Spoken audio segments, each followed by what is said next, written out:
손을 흔들리로다. 아멘. 그 스바냐 선지자는 유다 그러니까 요시야 왕 때에 이제 활동을 하던 선지자였는데요.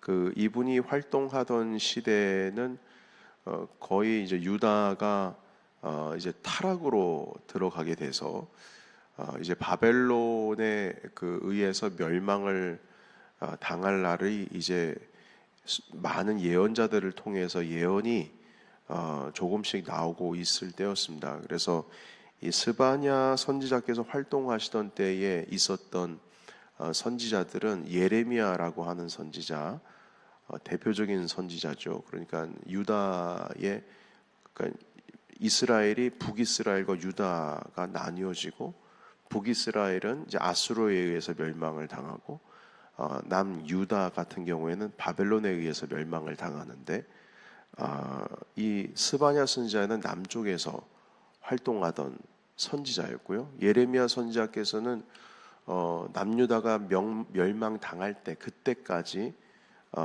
예언하셨던 분이시고, 그리고 나훔 그리고 하박국 뭐 이런 선지자들과 함께 동시대에 활동을 하셨던 선지자셨습니다. 자, 그런데 오늘 말씀을 보면 그 남유다에 대한 심판에 대한 것만 얘기하시는 게 아니라 그 남유다의 주변에 있는 나라들을 이제 심판하는 내용들이 기록이 되어 있습니다. 그래서 이게 보시게 되면 모압이라는 단어, 뭐 암몬, 아스글론 같은 경우에는 그 블레셋 그쪽 지역에 있는 나라들이고요. 뭐 아스돗, 뭐 가사.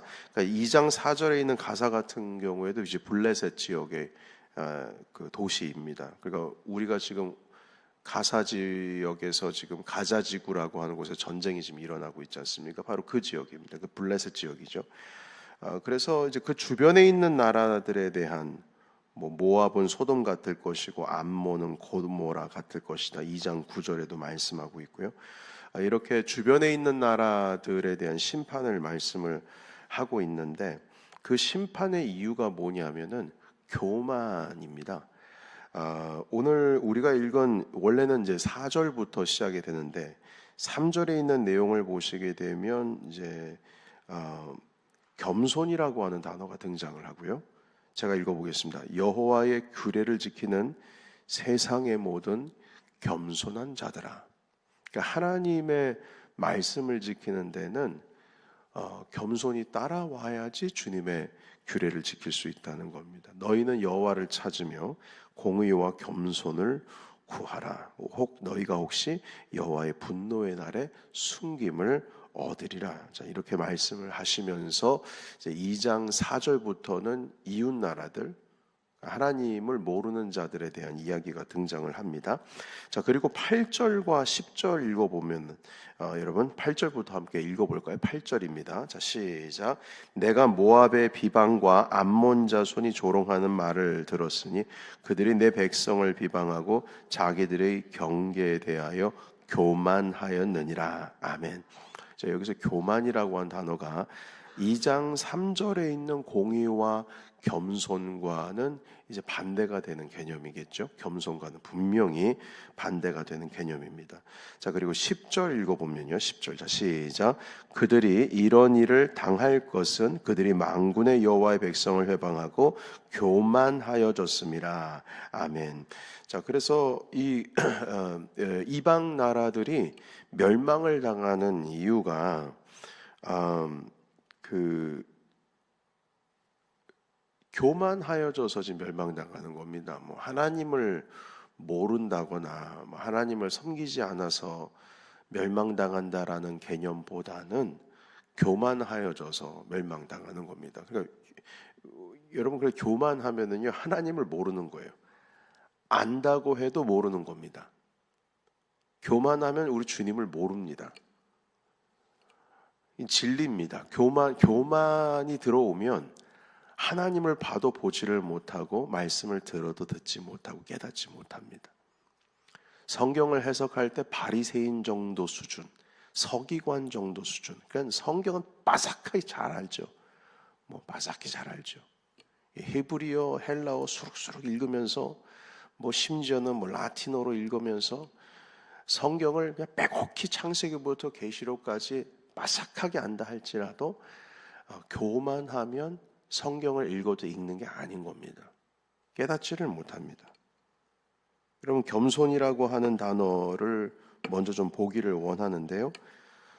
겸손이라고 단어가 이제 3절에 기록이 되어 있는데, 자, 이렇게 말씀하고 있어요. 공의와 겸손을 구하라. 너희가 혹시 분노의 날에, 여호와의 분노의 날에 숨김을 얻으리라. 숨김을 얻는다는 것은 구원을 얻는다는 거예요. 그러니까 겸손한 자가 구원을 얻는 거예요. 스바냐 선지자를 통해서 하시는 말씀은 겸손한 자들에게 여호와를 찾으라 2장 3절에 지금 말씀하고 있어요. 반대로 말하면 교만한 자들은 하나님을 찾을 수가 없다는 겁니다. 우리가 주님 앞에 나왔을 때에 제가 지난 수요일에도 우리 추수감사주일 직전에도 말씀을 나눴습니다만, 내가 아무리 공의롭고 정의롭고 내가 의롭다 한들 하나님 앞에서는 우리는 뭐라고 그랬어요? 죄인이라고 그랬어요. 내가 아무리 정의롭고 공의로워도 주님 앞에서 주님 제가 맞지 않습니까? 이런 말 하면 안 돼요. 우리는 주님 앞에 공의로울 수가 없습니다. 그 욥기의 말씀이 바로 그거예요. 주님이 말씀하시지 않습니까? 욥한테 너 대장부처럼 허리 단단히 메고 나한테 와라. 그리고 나랑 변론하자. 허리를 묶으라는 말은 뭐냐면 전쟁에 나가기 전에 전신갑주를 입은 다음에 지금으로 말하면 탄창띠, 전투에 임하기 위해서 모든 이 몸에다가 지녀야 할 띠들이 있거든요. 제가 군대에 다녔을 때 X반도라고 했습니다. 전쟁에 나갈 때 그 띠에다가 수류탄도 매달고 탄창도 매달고 별의별 걸 다 매달고 이제 나가게 되는데, 그걸 다 쫄라매라는 의미가 이제 허리띠, 대장부처럼 허리를 졸라매라. 전쟁에 나갈 준비하고 그 마음으로 나랑 변론하자. 이 말씀이 이제 욥기에서 하시는 말씀이에요. 주님 말씀하십니다. 내가 세상을 만들 때 네가 한 자라도 한 거가 있느냐? 네가 지금 이 세상 가운데 있어서 뭐라도 하나라도 네가 너의 손에 컨트롤할 수가 있느냐? 아무것도 못하잖니. 이 말씀은 무슨 뜻이냐면, 욥아, 네가 아무리 정의롭고 공의롭고 동방의 의인이라고 할지라도 그건 사람들이 볼 때 의인이지. 그리고 내가 의인이라고 칭해 주는 거지. 너는 내 앞에 죄인일 수밖에 없어. 아무것도 할 수 없어. 네가 할 게 뭐가 있어? 그러니까 하나님의 완전한 주권을 말씀하시는 거예요. 그러니까 심지어는 욥이 의인임에도 불구하고 고통을 당하고 있는 것이 도대체 이게 이유가 뭘까? 이유를 설명하기가 어려워요. 인간의 머릿속으로는. 그럼에도 불구하고 하나님 아버지 앞에 하나님 제가 뭔 잘못입니까? 이렇게 말할 수 없다는 거예요. 주님 앞에서. 그러니까 주님의 완전한 주권, 그 주권을 말씀하시는 것이 욥기입니다. 그냥 의인이 당하는 고난이라고 그냥 치부할 수 없어요. 의인도 고난 당할 수가 있는 겁니다. 하나님의 주권 하에 모든 것이 가능해요. 그러니까 여러분, 겸손이라고 하는 게 뭐냐면은 내가 아무리 성경 말씀을 잘 지키고 주님 앞에서 아무리 의로운 삶을 산다고 할지라도 하나님 앞에서만큼은 겸손해야 됩니다. 나는 의로울 수가 없어요, 주님 앞에서. 자, 그래서 이 겸손한 사람은 자신이 의인이라고 하는 사실을 버리는 사람이 겸손한 사람입니다. 여러분, 사도 바울이 얼마나 아이러니한 말을 했냐면요. 예수님을 믿으면 이신칭의해서 믿음으로 말미암아 의롭다 칭함을 받았다고 그랬거든요. 이게 로마서의 핵심입니다. 그런데 로마서 말씀을 읽다 보면은요, 내가 죄인 중에 괴수라고 말하고 있어요. 내가 괴수다. 죄인 중에 괴수다. 나보다 더 죄 많은 사람은 없다. 이런 고백을 합니다. 아니 이상하잖아요. 예수님을 믿는 믿음으로 말미암아 내가 의롭다함을 받았는데 갑자기 왜 죄수가 됩니까? 네, 우리가 하나님의 은혜로 말미암아 의롭다함을 얻고 예수 그리스도의 보혈의 피로 말미암아 우리의 죄가 깨끗하게 씻겨졌다고 할지라도 우리는 주님 앞에 서면은 주님 저는 죄인입니다. 이렇게 고백할 줄 알아야 돼요. 그게 의인의 삶입니다. 내 죄를 내가 아는 게 의인의 삶이에요. 내가 깨끗하다라고 하는 것을 아는 게 의인의 삶이 아니고 나는 죄인이다. 나는 더럽다. 나는 아는 게 없다. 나는 아무리 바른 일을 한다고 할지라도 나는 주님 앞에 오를 수가 없다. 이렇게 고백하는 사람이 의인인 거예요. 의인은 자기가 의롭다고 말하지 않습니다. 주님 앞에 항상 죄인이라고 말하죠. 그래서 여러분 하나님 앞에 엎드릴 줄 알아야 된다는 것이죠. 그래서 8절과 10절에 등장하는 교만이라고 하는 단어를 사용하실 때는 결국 망하는 거랑 교만이랑 같이 사용을 하고 있어요. 이 교만이라는 것을 이방 나라들에게 붙인 이유는요. 이들은 이스라엘을 치고 막 해가지고 이제 아수르 같은 경우에는 북이스라엘을 치고 내려오거든요. 그러면은 이긴 사람은요, 능력이 있는 사람은 자기가 잣대입니다. 여러분 이 세상은요, 힘이 있는 사람이 기준입니다. 여러분 러시아가 아무리 못됐다고 해도요, 우크라이나와의 전쟁에서 만약에 러시아가 승리를 하게 되면 전 세계가 러시아를 끝까지 올가맬 수 있을까요? 그렇지 않습니다. 힘의 논리로 움직여요. 만약에 러시아가 전쟁에서 이겨버리게 되면은 러시아와 또 무역을 또 터야 됩니다. 이겼기 때문에. 아무리 못된 놈이라도 해도 이기면은 자기가 기준이 되는 거예요. 전 세계 가운데에서 러시아는 뭐라고 못해요. 만약 이겨버리면요.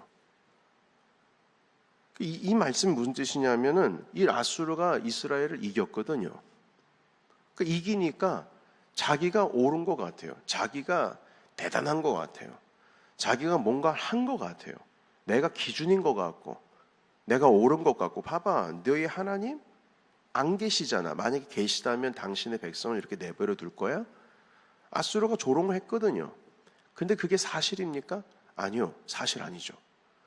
그러니까 이스라엘은 패배했다 할지라도 하나님은 여전히 전능하신 하나님이시거든요. 근데 아수르가 그걸 모르는 거예요. 그래서 여러분 보시게 되면은 8절에 보면 모압도요 그렇고 암몬도요 비방합니다. 8절 우리 같이 한번 읽겠습니다. 자 시작. 내가 모압의 비방과 암몬 자손의 조롱하는 말을 들었나니 그들이 내 백성을 비방하고 자기들의 경계에 대하여 교만하였느니라. 아멘. 자기들이 맞다는 거죠. 여러분 결국 자기의 힘 때문에 이스라엘이 흔들리는 걸 보고 하나님이 안 계시는구나 이제 이렇게 판단 내리는 겁니다. 10절에도 보시게 되면 하나님의 백성에 대해서 교만해집니다. 우습게 여깁니다. 우리가 더 나은 민족이다 이렇게 생각을 하는 것이죠.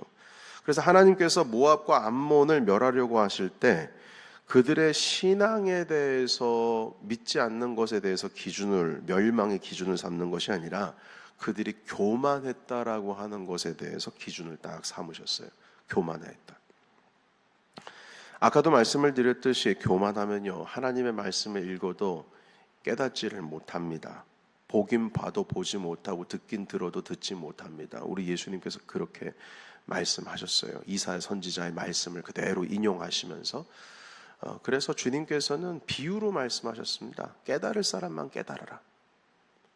비유로 말씀하시면요 정말 듣고자 하는 사람은 듣습니다. 그런데 교만하면 못 듣는 거예요. 안 들려요 귀에. 여러분 교만하면 성령의 인도를 받지를 못합니다. 교만한데 뭘 인도를 해요? 내가 맞다는데. 성령님 인도해 주세요. 제가 따라가겠습니다. 입만 그런 거지.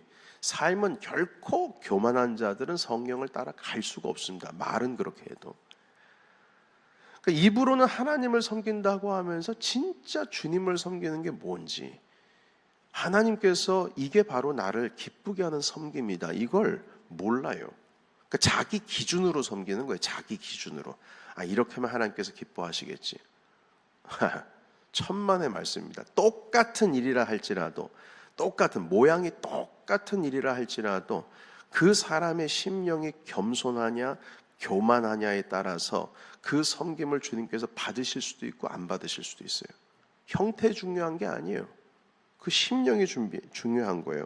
여러분, 두 개의 구절을 좀 살펴보려고 하는데요. 먼저 디모데후서 3장 15절, 디모데후서 3장 15절의 말씀을 잠깐 보겠습니다.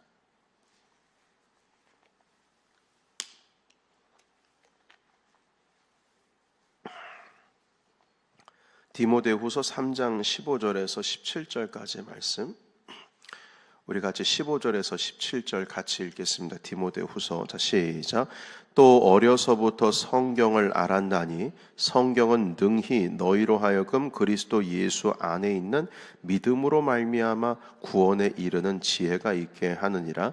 모든 성경은 하나님의 감동으로 된 것으로 교훈과 책망과 바르게 함과 의로 교육하게 유익하니 이는 하나님의 사람으로 온전하게 하며 모든 선한 일을 행할 능력을 갖추게 하려 함이라. 아멘. 여러분, 여기 보시면 이게 사도 바울이 하신 말씀인데, 내가 어렸을 때부터 성경을 알았다. 그런데 이 성경은 너희로 하여금 예수 안에 있는 믿음으로 말미암아 구원에 이르는 지혜가 있게 한다, 이렇게 말씀합니다. 그런데 여기서의 성경은 어떤 성경을 말할까요? 사도 바울 시대 때에 마태복음 있었을까요? 없었어요. 복음서는 제일 빨리 쓰여진 게 68년인가 63년인가 그때입니다. 로마서가 복음서보다 더 앞서요. 마태복음, 요한복음이 제일 늦게 쓰여졌습니다. 요한복음 한 90년이요. 그러니까 주님께서 돌아가시고 나셔서 한 60년 지나서 쓰여진 게 요한복음입니다. 그러니까 지금 이 디모데후서도 복음서보다 앞섭니다. 그러니까 여기서의 성경은 뭘까요? 마태복음, 마가복음, 누가복음, 요한복음 이거 말하는 게 아니에요. 로마서 이런 거 아닙니다. 그때는 그건 성경이 아니었어요. 골로새서, 에베소서 이런 성경이 아니었어요. 그때 당시엔 그게 존재하지 않았습니다. 여기서 말씀하시는 성경은 구약입니다. 그 율법서를 말하고 선지서를 말하고 시가서를 말하는 겁니다. 자, 그런데 그 율법이 그리스도 예수 안에 있는 믿음으로 말미암아 구원에 이르는 지혜가 있게 한다, 이렇게 말씀합니다. 한마디로 율법을 정말 잘 알면 예수님을 안다는 거예요. 예수님이 율법의 완성이시지 않습니까? 내가 율법을 폐하러 온 게 아니라고 말씀하고 있어요. 그래서 주님께서도 말씀하시기를 뭐하냐면, 너희가 율법을 알면 나를 알 텐데, 선지서를 알면 나를 알 텐데, 나에 대해서 증언하는 걸 그걸 모른다는 거예요. 계속 말씀하시는 것이 그것이었어요. 왜 못 볼까요? 자기의 틀에 딱 갇혀 있어서 그래요. 교만해서 그래요. 바리새인처럼 성경을 읽어서 그래요. 서기관처럼 성경을 읽어서 그래요. 구원에 이르는 지혜가 있다라고 하는 것은 생명을 다루는 말씀입니다. 주님의 말씀은 단지 좋은 말씀, 교훈에 대한 것이 아니라 생명입니다. 생명. 구원에 이르는 지혜가 있다라고 하는 것은 생명에 대한 말씀이에요. 여러분, 성경을 읽을 때 그냥 좋은 말씀이다 이렇게 읽으면 안 됩니다. 생명이에요. 생명을 다루고 있어요. 그런데 이 생명을 다루고 있는 이 성경이 16절 보세요. 모든 성경은 하나님의 뭐로 됐다고요? 감동으로 됐어요. 성령으로 됐다고요.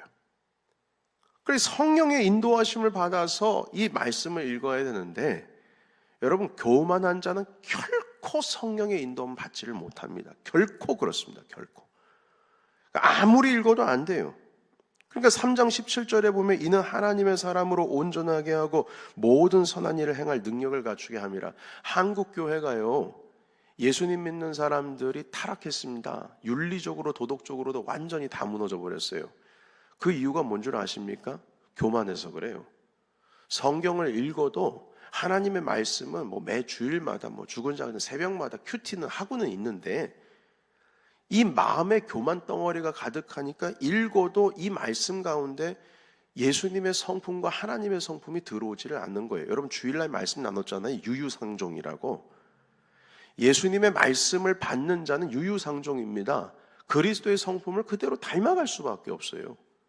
닮아가면 예수님께서 행하셨던 윤리적이고 도덕적이신 그런 일들이 우리의 삶 가운데 나올 수밖에 없어요. 여러분 행위로 구원받는 거 아닙니다. 그러나 믿으면 행위가 변합니다. 여러분 그래서 이 말씀을 보시게 되면 교만하여져 가지고 주님의 말씀을 읽어도 깨닫지를 못하고, 그러니까 주님을 섬긴다고 해도 섬기지를 못하고, 읽는다고는 해도 교만해 가지고 읽지를 못하고, 이게 왜냐하면 받아들여지지가 않는 겁니다. 그래서 아무리 신앙생활을 뭐 10년, 20년, 30년 평생 했다고 할지라도요, 교만이라고 하는 것이 들어오는 순간 다 도루묵입니다. 다 끝장나는 거예요. 아무리 지금까지 모든 걸 알았다 할지라도 교만이 들어오는 순간 다 무너져 버리는 겁니다. 한 구절만 더 보겠습니다. 시편 147편 4절과 6절 말씀 읽겠습니다. 시편 먼저 147편 6절을 한번 읽어보겠습니다. 147편 6절.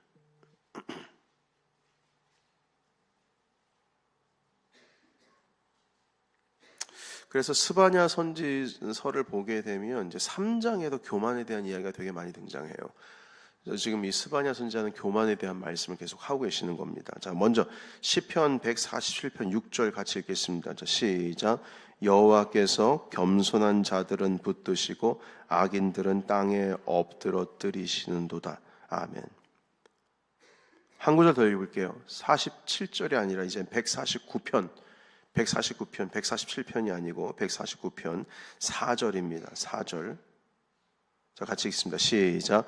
여호와께서는 자기 백성을 기뻐하시며 겸손한 자를 구원으로 아름답게 하심이로다. 아멘. 자기 백성을 기뻐하며 겸손한 자를 구원으로 아름답게 하시도다. 교만하면 구원도 못 얻어요. 여러분 우리 신앙은요, 예수님을 믿는 믿음은요, 수리수리 마수리가 아닙니다. 열려라 참깨가 아니에요. 이 뜻은 무슨 뜻이냐면, 열려라 참깨라고 하는 그 우리 전래동화 같은 거, 뭐 아라비안 나이트 그 보면은요, 도둑놈이 말해도, 의로운 사람이 말해도, 왕이 말해도, 종이 말해도, 신하가 말해도 열려라 참깨 하면은 문이 열립니다. 한마디로 주문이죠, 주문. 어느 누구나 그 말을 하면은 열려요. 예수님을 믿습니다 라고 해서 구원을 얻는다라고 했을 때, 내가 예수 그리스도를 믿습니다 라고 하는 그 말은 주문이 아니에요. 다시 말해서 그 말을 진심으로 마음으로 믿어서 입으로 시인한다라는 그 의미는 이 심령 가운데 겸손이 있는 겁니다. 겸손하지를 못하면 그 말을 할 수가 없어요. 그리스도를 믿는다는 게 뭐냐? 여러분, 아무리 사랑한다고 해도 사랑하는 사람의 행동이 사랑하지 않으면 그건 사랑하는 게 아니잖아요. 주님을 믿는다고 했으면 가장 첫 번째가 뭐냐면 겸손이 나와야 됩니다. 우러나와야 돼요. 그 겸손한 심령 가운데서 내가 예수 그리스도를 믿는 믿음이 나오는 겁니다. 근데 그건 하나도 없이 난 예수님 믿기 때문에 난 구원을 얻어 하면서 이 사람 죽이고 저 사람 죽이고 말로 죽이고 진짜 죽이고, 네, 마음속으로는 도둑질도 하고 간음도 하고 하면서 난 예수님 믿는다니까, 난 믿잖아, 그러니까 구원받겠지. 그거는 우리 하나님을 기망하는 거요, 하나님을 완전 거지 취급하는 겁니다. 결코 그렇지 않습니다. 우리 주님 그런 분 아니십니다. 그래서 오늘 주신 말씀 가운데 있어서 겸손이 우리 하나님을 섬기는 데 있어서 기본이다. 예수 그리스도를 믿는 믿음을 진심으로 고백을 하고자 한다면 이 겸손의 심령에 장착이 되지 않는 이상은 다 거짓말하는 거다. 교만하면 결국에는 나락으로 떨어진다. 오늘 주님 주신 말씀, 그 모압과 암몬 그리고 아수르에 대한 말씀을 하실 때 그들이 나를 버렸다, 나를 모른다 이런 말씀이 한 것이 아니고 교만하여져서 멸망당했다라는 말씀을 하고 계십니다. 우리 주님의 말씀을 잘 받드셔서 평생 겸손하심으로 하나님께서 우리에게 구원을 주신 그 구원을 얻으시기를 예수의 이름으로 축복합니다. 정말 그러해야 합니다. 교회 안에서 목 힘주면 안 돼요. 절대 교만하면 안 됩니다. 목소리 커지면 안 돼요. 낮아져야 돼요. 주님 앞에서 아무리 내가 오라도 하나님 아버지 앞에서만큼은 뭐라고요? 우리는 죄인이다. 사도 바울도 내가 죄인의 괴수라고 했습니다. 자, 이 말씀으로 오늘 하나님의 말씀이 좀 길었습니다. 우리 잠깐 기도하겠습니다.